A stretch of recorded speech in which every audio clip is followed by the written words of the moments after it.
નમસ્કાર મિત્રો, વાત કરીશું આજના તાજા સમાચારની। વલસાડના અબ્રામા વિસ્તારમાં શ્રમિક પરિવારે ગઈકાલે વાસી સમોસા ખાધા બાદ ફૂડ પોઈઝનિંગ થયું હતું, જે બાદ પરિવારના સભ્યોની તબિયત લથડતા તેઓને તાત્કાલિક સારવાર અર્થે 108 મારફતે વલસાડની સિવિલ હોસ્પિટલ ખસેડવામાં આવ્યા હતા।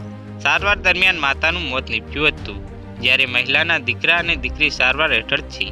સમોસા ખાધા બાદ પરિવારના ત્રણેય સભ્યોનો ઉલટીઓ થઈ હતી। ઉલટી બંધ થવા માટે રિવાઇટેન નામની દવા શ્રમિક પરિવારના ત્રણેય સભ્યોએ ખાધી હતી, જે બાદ પણ તેઓની તબિયતમાં કોઈ સુધાર ન થતાં પરિવારના ત્રણેય સભ્યોને 108 મારફતે સારવાર અર્થે સિવિલ હોસ્પિટલ ખસેડવામાં આવ્યા હતા।